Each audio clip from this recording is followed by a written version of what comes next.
Halo semuanya, di sini kami akan menjelaskan materi tentang wawancara kerja dan presentasi bisnis. Nah, yang pertama, saya akan menjelaskan materi tentang pengertian dan pentingnya wawancara kerja. Nah, apa sih pengertian wawancara kerja itu? Wawancara atau interview itu merupakan salah satu metode untuk mendapatkan data tentang seorang individu dengan mengadakan hubungan secara langsung dengan informan atau face-to-face relation. Wawancara juga digunakan sebagai teknik pengumpulan data apabila peneliti ingin melakukan studi pendahuluan untuk menemukan permasalahan yang diteliti, dan juga apabila peneliti ingin mengetahui hal-hal dari responden yang mendalam dan jumlah responden yang sedikit atau kecil. Selanjutnya ada pentingnya wawancara kerja. Wawancara merupakan salah satu cara yang sangat penting bagi suatu perusahaan untuk menjaring pelamar yang ada. Jumlah pelamar pada umumnya itu jauh lebih banyak daripada posisi yang tersedia. Oleh karena itu, dibutuhkan alat penyaring atau alat seleksi yang dapat menemukan orang-orang sesuai untuk menempati posisi tersebut. Berbagai aspek, khususnya kepribadian, yang ditampilkan baik secara verbal maupun non-verbal, bahkan pada saat memasuki ruang wawancara, sang pelamar itu akan memperoleh perhatian dari pewawancara. Di sini ada beberapa aspek kepribadian yang menjadi penilaian saat wawancara, antara lain penampilan secara fisik, gerak-gerik dan sopan santun, nada suara atau tone voice, rasa percaya diri, inisiatif, kebijaksanaan, daya tangkap dan kerjasama, ekspresi wajah, kemampuan berkomunikasi, serta sikap terhadap pekerjaan. Dengan memperhatikan berbagai karakter tersebut, wawancara akan dapat memprediksikan apakah pelamar tersebut termasuk salah seorang yang dipilih untuk menduduki posisi tertentu dalam perusahaan atau tidak. Wawancara pada tahap awal sering disebut juga dengan wawancara pendahuluan. Pada tahap ini, wawancara dilakukan didasarkan pada surat lamaran dan resume yang telah dibuat oleh para pelamar.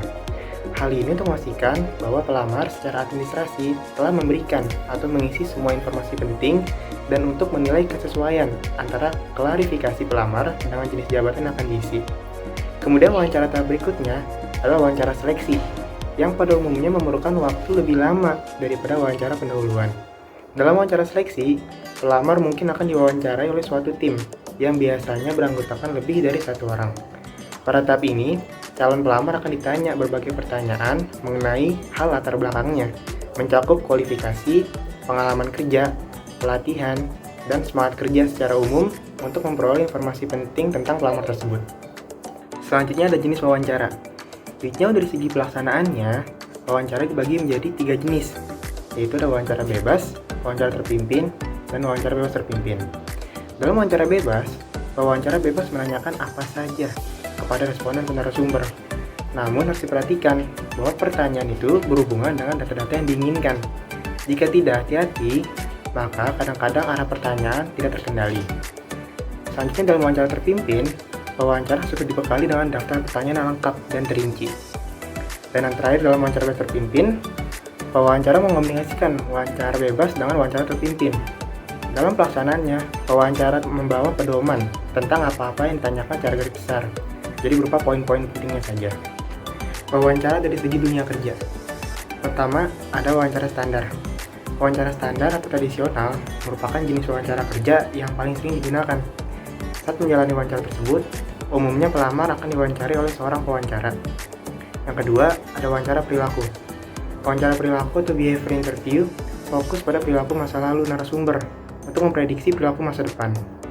Yang ketiga, ada wawancara situasional. Berbeda dengan wawancara perilaku, wawancara situasional fokus pada kinerja masa depan narasumber. Yang keempat, ada wawancara kasus.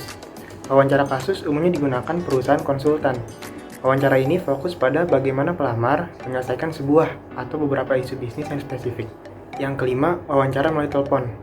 Wawancara ini biasanya dilakukan perusahaan asing yang lokasinya tidak berada di negara atau di daerah si kandidat atau pelamar. Yang keenam, wawancara presentasi. Dalam wawancara presentasi, seorang yang melamar pekerjaan akan diberi sebuah isu bisnis dan diminta mempresentasikan solusi ke satu atau lebih karyawan perusahaan. Waktu yang diberikan biasanya adalah 30 menit. Alokasinya ada 15 menit untuk persiapan dan 15 menit untuk presentasi. Yang ketujuh, ada wawancara panel. Biasanya, dalam wawancara panel, pelamar akan diwawancara oleh 5 pewawancara. Selanjutnya ada persiapan wawancara kerja. Karena wawancara sangat penting artinya bagi pelamar dalam memasuki dunia kerja, sudah selayaknya kita harus mempersiapkan diri sebaik-baiknya. Selain itu, jumlah kandidat pelamar kerja biasanya juga sangat banyak. Tidak hanya puluhan, tapi bisa jadi ratusan, bahkan ribuan orang. Dengan kata lain, kita berada dalam persaingan yang sangat ketat untuk mendapatkan pekerjaan impian. Oleh karena itu, kita sebagai pelamar harus bisa mengikuti wawancara dengan persiapan yang sangat matang. Ada beberapa persiapan wawancara yang harus diperhatikan. Yang pertama, itu ada hal yang harus dilakukan oleh para pelamar, yaitu berdoa, datang lebih awal dari yang ditentukan, misalnya 30 menit sebelum wawancara dimulai, bersikap yakin dan optimis, siapkan sertifikat, diploma, surat-surat penghargaan yang dimiliki, tersenyum secara wajar, berpakaian yang rapi dan sopan, ketuk pintu sebelum masuki ruangan wawancara, kecuali kalau ada mengantar. Tunggu sampai dipersilakan duduk atau minta izin untuk duduk. Ingat nama pewawancara dengan baik dan benar. Tata pewawancara pada saat diwawancarai. Tunjukkan kemampuan diri, namun jangan berlebihan. Perhatikan dan pahami setiap pertanyaan pewawancara dengan baik. Bersikap jujur dan tegas.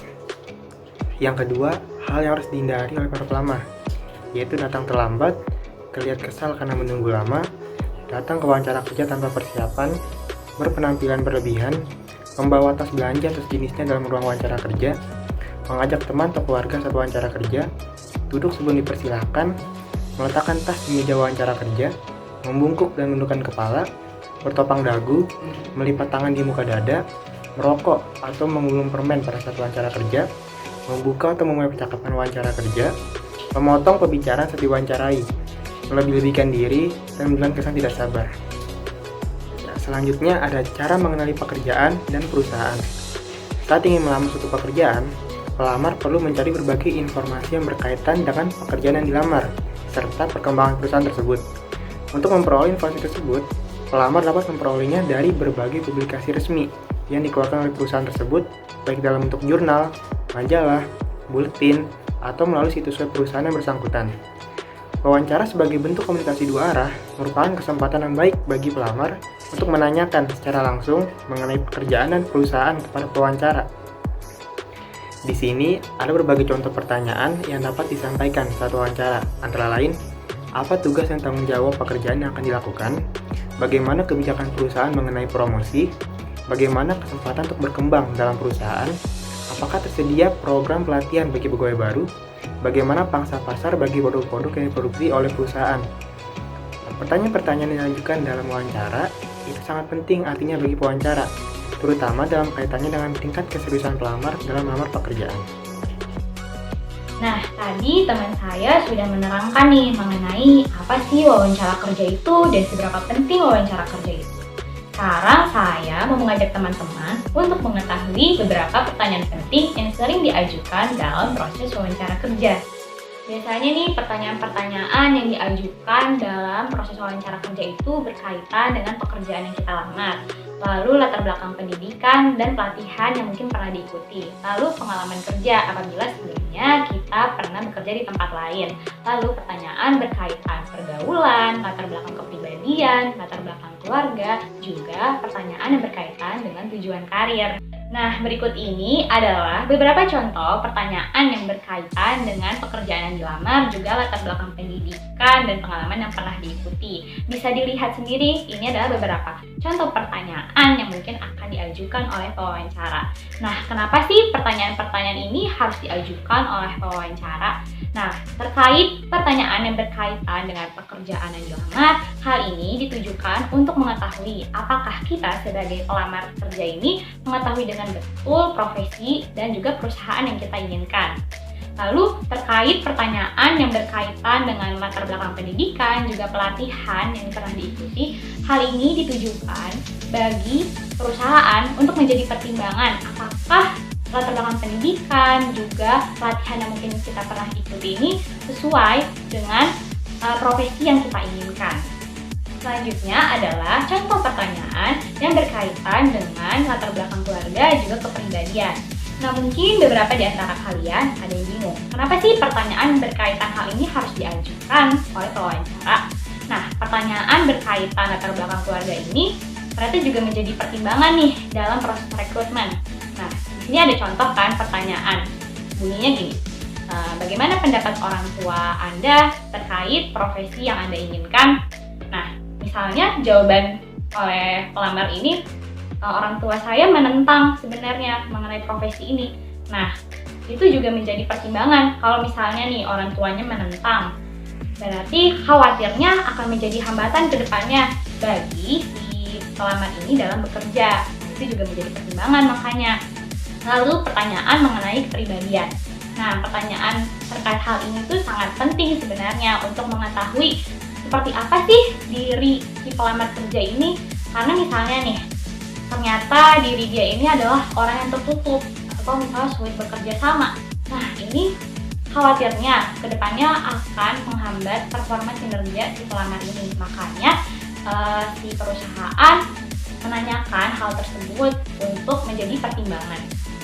Berikutnya adalah contoh pertanyaan-pertanyaan mengenai penilaian kepribadian juga tujuan karir. Nah, sebenarnya pertanyaan yang berkaitan dengan penilaian kepribadian ini hampir sama dengan kategori pertanyaan sebelumnya yang mengenai kepribadian. Intinya itu untuk mengetahui lebih spesifik seperti apa sih diri si pelamar ini. Nah, untuk pertanyaan berkaitan dengan tujuan karir, nah ini tuh untuk mengetahui juga, menjadi pertimbangan juga gitu bagi si perusahaan. Apakah si pelamar ini mempunyai ambisi yang kuat? Apakah si perusahaan ini mempunyai langkah panjang ke depannya? Dan apakah si perusahaan ini ingin berkembang terus di perusahaan? Selanjutnya adalah pertanyaan yang terkait dengan hobi dan lain-lain, juga pertanyaan terkait pemimpin kita. Nah, pertanyaan terkait hobi dan lain-lain ini menjadi pertimbangan bagi perusahaan. Misalnya nih, apakah kita sebagai pelamar merupakan orang yang aktif atau menjadikan hobi ini sebagai sesuatu yang serius, atau hobi itu tidak menjadi hal yang serius bagi kita dan lebih mementingkan pekerjaan atau yang biasanya disebut sebagai workaholic.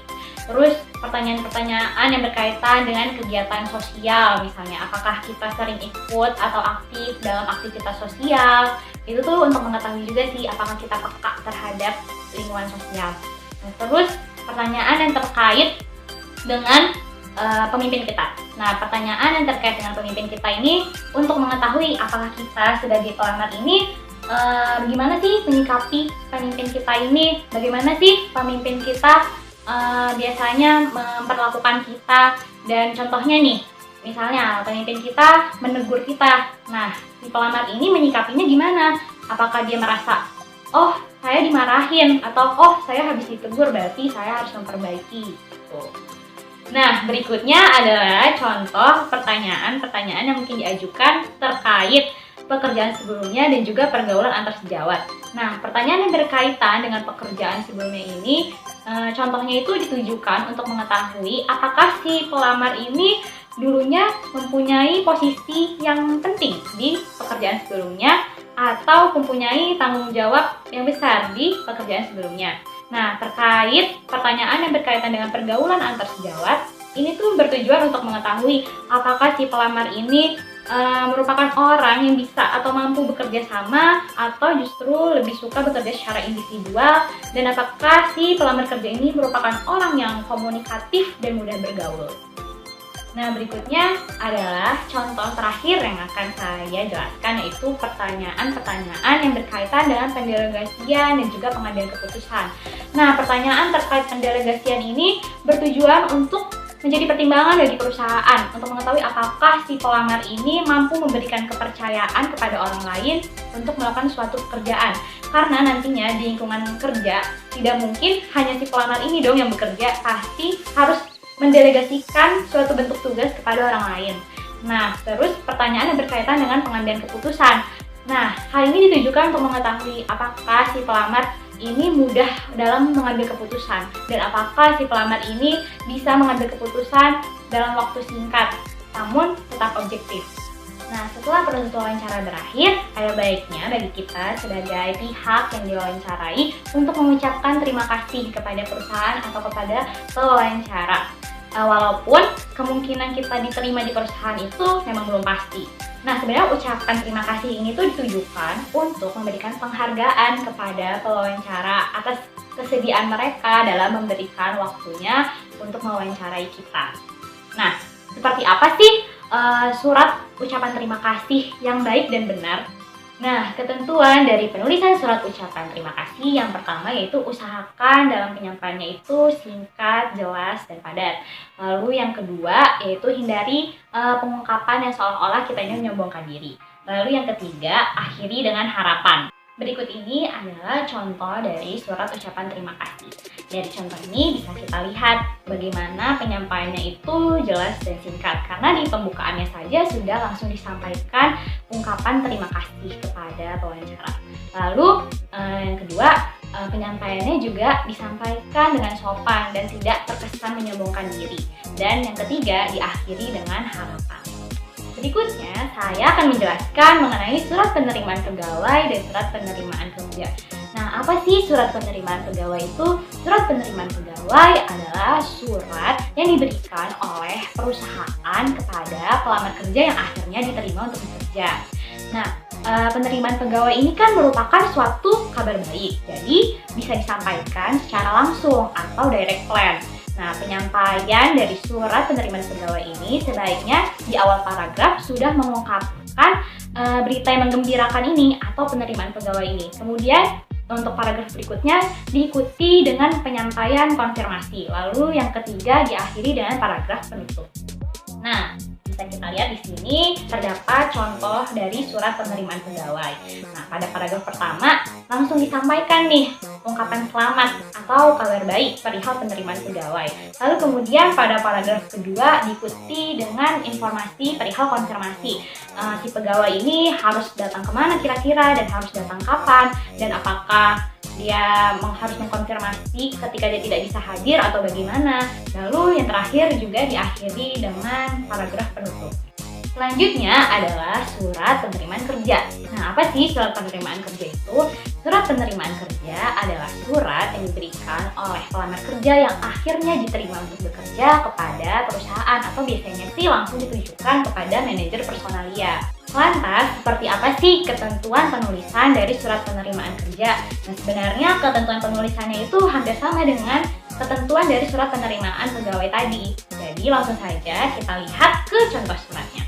Nah, di contoh ini bisa kita lihat di paragraf pertama langsung disampaikan ungkapan perasaan senang karena akhirnya diterima untuk bekerja. Lalu di paragraf kedua disampaikan perihal konfirmasi apakah si pelamar yang akhirnya diterima ini dapat menyanggupi untuk datang atau tidak. Lalu yang ketiga diakhiri dengan paragraf penutup berupa terima kasih. Jadi pada intinya terdapat 3 poin penting dalam ketentuan penulisan surat penerimaan. Yang pertama itu kita harus menunjukkan sikap antusias kita terhadap penerimaan kerja. Lalu yang kedua, konfirmasi perihal kedatangan ke bagian personalia atau ke bagian perusahaan. Lalu yang ketiga, tunjukkan antisipasi terhadap penerimaan kerja tersebut. Berikutnya kita akan membahas mengenai surat penolakan kerja.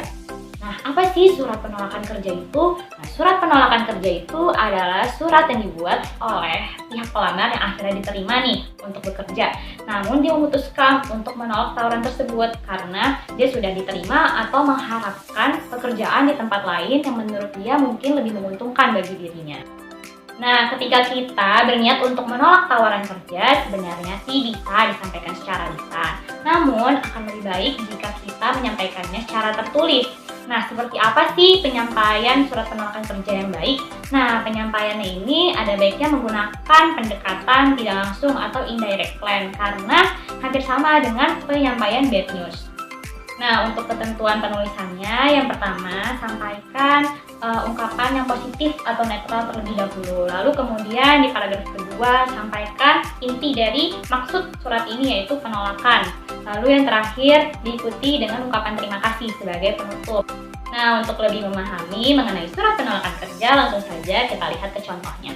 Nah, di contoh kita bisa melihat di paragraf pertama, yaitu pengungkapan hal yang positif atau netral. Kalau di contoh kita bisa melihat si penulis ini menyampaikan perasaan senangnya mengenai posisi yang sudah ditawarkan. Lalu yang kedua yaitu langsung disampaikan perihal penolakan tawaran.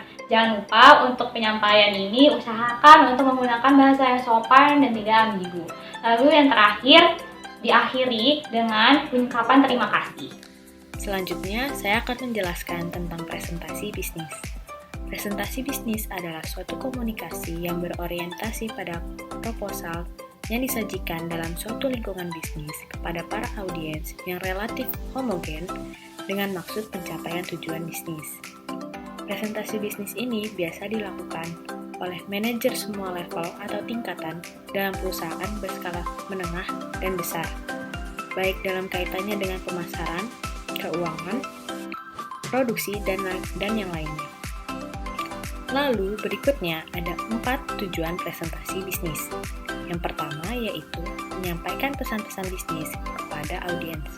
Ini adalah tujuan yang paling umum dalam presentasi bisnis. Pesan-pesan bisnis yang disampaikan pembicara haruslah menarik, mudah dipahami, sederhana, dan enak didengar.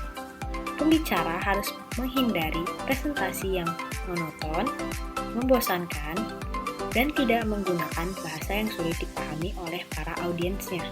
Yang kedua, ada menghibur audiens. Maksudnya yaitu, untuk mencapai tujuan presentasi bisnis, seorang pembicara perlu menyelipkan humor-humor untuk menghidupkan suasana kembali. Namun, suasana tersebut tetap harus dikendalikan agar suasana presentasi tidak berubah menjadi dagelan atau lelucon. Seorang pembicara yang berpengalaman tentu paham kapan ia harus menghidupkan suasana kembali dan menyelipkan humor-humor tersebut. Yang ketiga, ada menyentuh emosi audiens. Seorang pembicara yang berpengalaman tentu paham bagaimana menyampaikan pesan-pesan bisnis yang mampu menyentuh emosi para audiensnya. Dengan gaya bicara dan intonasi yang menarik, seorang pembicara dapat menggugah emosi para audiensnya. Sebagai contoh, seorang pembicara dapat menggugah emosi para audiensnya menjadi bahagia, ceria, bersemangat, ataupun menjadi sedih dan terharu. Yang keempat atau yang terakhir yaitu memotivasi audiens untuk bertindak. Dalam memotivasi audiens, seorang pembicara harus menyatakannya secara eksplisit dan tidak menggunakan bahasa basa-basi. Maksudnya yaitu apa yang diinginkan pembicara harus secara tegas dan jelas tercakup di dalam presentasi bisnis. Sebagai contoh yaitu seorang pembicara menghimbau para rekannya untuk mempertegas komitmen dalam meningkatkan disiplin, meningkatkan daya saing perusahaan melalui peningkatan kualitas produk, dan yang lainnya. Lalu berikutnya ada 4 persiapan presentasi bisnis. Yang pertama yaitu penguasaan terhadap topik atau materi yang akan disampaikan. Seorang pembicara tentunya harus menguasai materi yang akan dia sampaikan. Karena dengan begitu, para audiens akan mudah menerima pesan-pesan yang sedang disampaikan oleh pembicara tersebut. Jika pembicara tidak siap dengan materi yang akan dia sampaikan, itu akan menghambat penerimaan pesan oleh audiens dan memberikan citra buruk kepada pembicara itu sendiri. Yang kedua, ada penguasaan berbagai alat bantu presentasi dengan baik. Sebagai seorang pembicara, harus mampu memanfaatkan alat bantu presentasi dengan baik untuk mencapai tujuannya. Ada beberapa alat bantu presentasi seperti whiteboard, flip charts, overhead projector, dan yang lainnya. Yang ketiga ada menganalisis audiens. Seorang pembicara tentu saja harus mengenali siapa saja yang menjadi audiensnya. Jika pembicara tidak mengetahui siapa audiensnya, maka akan sulit baginya untuk mengetahui materi apa yang sesuai untuk para audiensnya nanti. Karena jika materi yang disampaikan tidak sesuai dengan audiensnya, maka akan sulit bagi pembicara untuk menyampaikan pesan-pesannya. Yang terakhir yaitu menganalisis berbagai lingkungan lokasi untuk presentasi. Seorang pembicara harus mengenal lebih dekat lokasi tempat ia akan melakukan presentasi nantinya, agar pembicara tersebut tahu bagaimana harus mengatur posisi duduk para audiensnya dan mengatur alat-alat bantu presentasinya dan yang lainnya. Berikutnya ada alat bantu presentasi bisnis. Terdapat 8 alat bantu presentasi bisnis yang biasa digunakan. Yang pertama yaitu papan tulis putih dan hitam. Alat ini sudah digunakan cukup lama, namun saat ini sudah relatif jarang digunakan. Keunggulan dari alat ini yaitu fleksibel dalam penulisannya, dan ketika terjadi kesalahan mudah dikoreksi. Namun kekurangan dari alat ini yaitu tidak bisa digunakan untuk audiens dalam jumlah banyak dan biasanya sulit untuk dibaca karena menggunakan tulisan tangan. Lalu yang kedua terdapat flip chart. Flip chart adalah papan yang berisikan lembaran-lembaran kertas kosong yang berukuran penuh. Lembaran kertas ini jika sudah penuh, maka bisa diganti dengan kertas berikutnya atau dirobek. Keunggulan dari flip chart ini adalah fleksibel dalam penulisannya dan pembicara dapat menulis sebelum presentasi dimulai. Namun kelemahan dari flip chart ini yaitu sulit dibaca karena menggunakan tulisan tangan dan biasanya hanya dipakai untuk sekali presentasi saja kertas-kertas tersebut. Yang ketiga ada transparansi overhead proyek. Alat ini cukup populer bagi para pembicara. Biasa digunakan di Amerika Serikat, Inggris, Australia, dan Kanada. Keunggulan dari alat ini yaitu cepat dan murah jika menggunakan fotokopi dan dapat dibuat dengan artwork dengan kualitas tinggi tetapi biayanya tidak mahal. Namun kelemahan dari alat ini yaitu kualitas transparansinya jelek jika ditulis dengan tulisan tangan dan jika menggunakan fotokopi hasilnya menjadi warna hitam dan putih. Yang berikutnya ada slide. Slide dapat berupa foto, grafis, atau gabungan keduanya.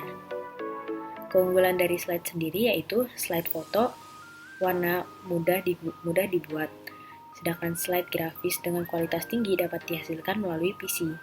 Namun kelemahan dari alat ini yaitu pembuatan slide filmnya memakan cukup waktu dan biayanya cukup mahal. Yang kelima ada papan tulis elektronik.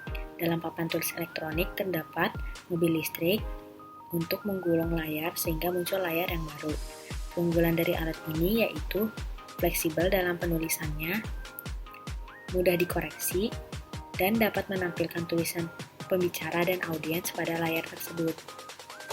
Namun kelemahan dari alat ini yaitu pengoperasiannya sulit dan menggunakan tulisan tangan, sehingga biasanya sulit untuk dibaca. Yang keenam yaitu video cassette recorder atau VCR.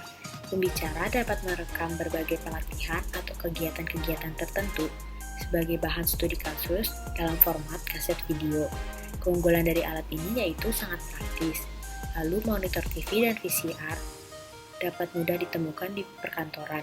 Namun kelemahan dari alat ini yaitu kualitasnya menjadi rendah ketika ditampilkan dalam layar lebar dan butuh tenaga ahli khusus dalam pengoperasiannya. Yang ketujuh yaitu panel LCD. Panel LCD dapat berfungsi jika dihubungkan dengan PC, baik portable computer maupun desktop computer. Keunggulan dari alat ini yaitu proyeksi data langsung dari PC secara real time dan dapat diletakkan di bagian atas proyektor overhead standar. Namun kelemahan dari alat ini yaitu panel LCD versi lama biasanya menghasilkan kualitas yang lebih rendah dan keterbatasan kualitas gambar dari proyektor overhead disebabkan karena rendahnya kekuatan watt. Yang terakhir ada proyektor LCD. Proyektor LCD ini salah satu alat bantu presentasi yang banyak digunakan oleh organisasi atau lembaga bisnis maupun non-bisnis. Keunggulan dari alat ini yaitu tampilan data dilakukan secara real time dan presentasi bisa dilakukan secara interaktif dengan audiens. Namun kelemahan dari alat ini yaitu LCD versi lama cenderung memberikan kualitas yang lebih rendah dan harganya masih relatif mahal, walaupun dari waktu ke waktu harganya cenderung menurun. Nah, step selanjutnya dalam mempersiapkan presentasi bisnis kita yaitu melakukan analisis audiens. Sebuah analisis terhadap audiens dibutuhkan untuk memahami kepentingan, nilai, dan tujuan dari orang-orang yang ingin kita berikan presentasi bisnis. Apa ekspektasi mereka terhadap presentasi kita maupun bagaimana nantinya mereka mendukung bisnis kita, itu merupakan salah satu dari banyak pertanyaan yang harus kita jawab sebelum melakukan presentasi bisnis. Nah, maka dari itu kita butuh analisis audiens yang isinya yaitu pertama, siapa audiensnya. Nah, kita perlu tahu nih siapa audiens yang nanti akan kita lakukan presentasi. apa misalnya dari kalangan pejabat atau petinggi perusahaan, yang mana kita harus melakukan presentasi bisnis kita secara formal. Yang kedua, yaitu apa yang diinginkan oleh audiens kita. Nah, setiap audiens pasti memiliki beragam ekspektasi terhadap presentasi kita, yang mana jika mereka suka terhadap presentasi kita, maka mereka mungkin akan mendukung bisnis kita.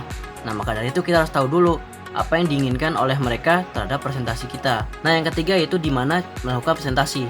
Nah, tempat ini sangat penting bagi presentasi bisnis kita, karena kita juga bakal mengetahui alat-alat apa saja yang ada di tempat presentasi kita. Lalu bagaimana suhu yang ada di tempat presentasi kita, apakah dingin, apakah panas, yang nanti juga bakal mempengaruhi mood dari audiens kita. Lalu yang keempat, kapan melakukan presentasi.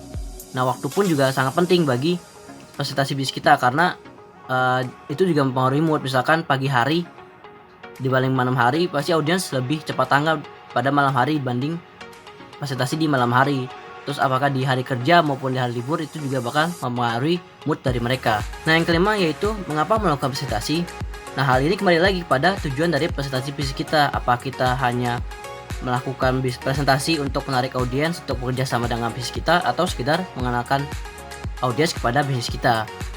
Lalu yang terakhir ada bagaimana melakukan presentasi. Nah, setiap presenter pasti memiliki skill yang berbeda untuk melakukan presentasi bisnis. Nah, kita harus tahu dulu nih bagaimana cara kita mempresentasikan presentasi bisnis kita dengan cara berlatih. Nah, yang selanjutnya yaitu ada analisis bahasa tubuh.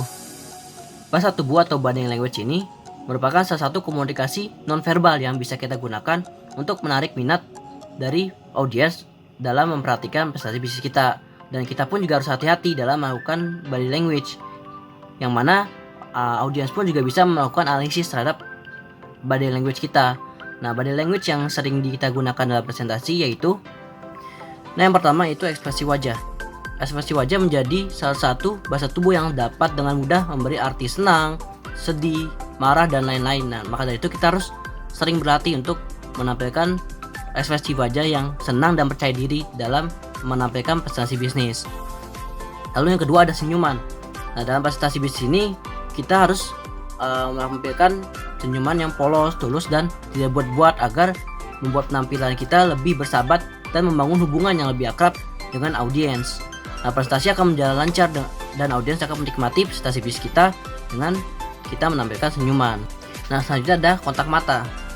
Kontak mata ini diperlukan untuk memberikan perhatian terhadap audiens. Nah, kita pun sebagai presenter harus melakukan kontak mata yang baik dan merata agar audiens tetap merasa diperhatikan dan audiens mau juga memperhatikan presentasi bisnis kita. Nah, selanjutnya ada gerakan tangan. Gerakan tangan ini juga sangat penting karena dengan gerakan tangan kita bisa mengekspresikan sesuatu. Misalkan dengan gerakan tangan terbuka, maka kita mempresentasikan kejujuran dan keterbukaan terhadap audiens. Nah, selanjutnya ada gerakan bahu. Misalkan bahu yang tegak dan kepala yang tegak juga, maka mempresentasikan suatu sikap yang penuh percaya diri dan siap tampil di depan para audiens. Terus kita ada gerakan kepala. Gerakan kepala juga penting. Misalkan kita menggeleng atau mengangguk, itu menandakan kita setuju atau tidak setuju terhadap presentasi data yang presentasi maupun pernyataan audiens. Terakhir ada cara berdiri. Nah, cara berdiri yang tegak itu juga menunjukkan kalau kita percaya diri terhadap audiens dan presentasi kita. Nah, lalu selanjutnya ada faktor penentu dalam presentasi bisnis. Dalam melakukan presentasi bisnis, kita selaku presenter perlu memperhatikan beberapa faktor yang dapat menentukan arah dari tujuan presentasi kita, sekaligus membantu mempermudah presentasi kita agar lancar dan dinikmati oleh audiens. Nah, faktor-faktor ini adalah, faktor pertama yaitu peninjauan lokasi.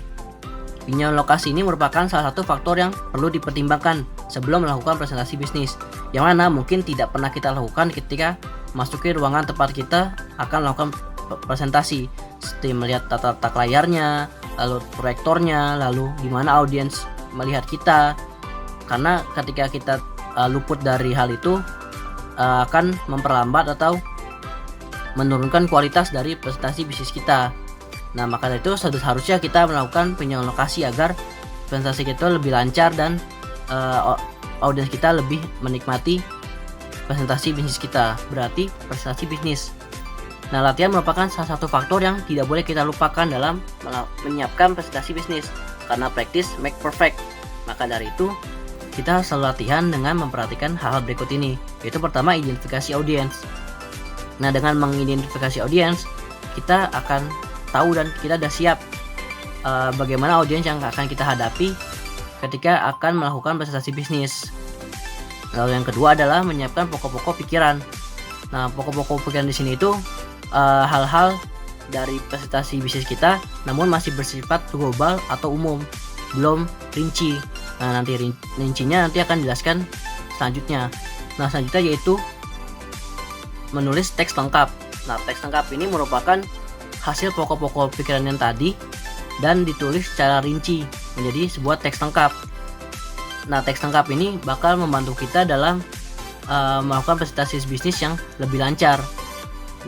Namun kita harus memperhatikan dalam menulis teks lengkap itu tidak membosankan ketika kita sampaikan kepada audiens. Lalu selanjutnya ada itu menyiapkan rangkuman ke dalam subjudul. Nah, selain menulis teks lengkap, kita juga bisa menyiapkan rangkuman dalam setiap subjudul yang ada di presentasi bisnis kita.